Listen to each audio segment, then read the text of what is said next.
সঙ্গে যখন রয়েছে দুর্নিবা, তখন একটা গেম তো খেলতেই হচ্ছে। আচ্ছা তো গেমটার নাম হলো গানশিপ, আচ্ছা মানে সিচুয়েশনশিপের গানের ভার্সন আর আচ্ছা, কি। okay. তোমাকে একটা সিচুয়েশন দেব, মানে একাধিক সিচুয়েশন দেব, সেই সিচুয়েশনে তুমি ঠিক কোন গানটা গাইবে, একটু দুকলি করে হোক।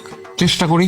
ওকে, প্রথম সিচুয়েশন, অষ্টমীর রাত্রে তুমি বেরিয়েছো, তোমার গাড়ি জ্যামে আটকে আছে, কোন গানটা গুনগুন করবে? জীবনে কি পাবো না, ভুলেছিস ভাবনা, সামনে যা দেখি জানি না সে কি আসল কি নকল শোনা। মানে জ্যামটা আসল না নকল সেটা বোঝার চেষ্টা করছে।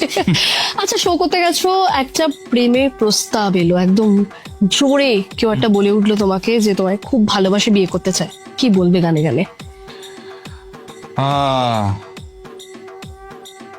যদি কাগজে লেখো না, কাগজে ছিঁড়ে যাবে, হৃদয়ে না পাথরে লেখো না, পাথর ক্ষয়ে যাবে, হৃদয়ে লিখে রেখো না, এ নাম রয়ে যাবে। যদি ধরো পুজোর সময় কোথাও একটা শো করতে গেছো এবং প্রচন্ড ভিড়, তারপরে তোমার শো সুপারহিট হয়ে গেছে, এবার লোকজন তোমার সঙ্গে ধাক্কা ধাক্কি করে সেলফি তুলতে চাইছে, তখন কোন গানটা মাথায় আসবে?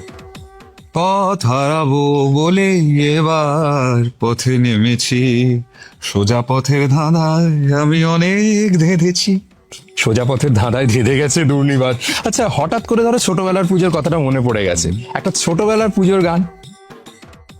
দুই একে দুই, দুই দুগুণে চার, তিন দুগুণে ছয়, চার দুগুণে আট, ভাল লাগে না পুজোর সময় পাঠশালার ওই পাঠ, খুড়ো মশাই বসে আছেন। তারপর আমারও মনে পড়ছে না, তোমার যদি মনে পড়ে তাহলে কমেন্ট করো গানশিপে, আর 107 FM রেনবো কলকাতার অফিসিয়াল ইনস্টা হ্যান্ডেলটা ফলো করতে থাকো। Stay tuned.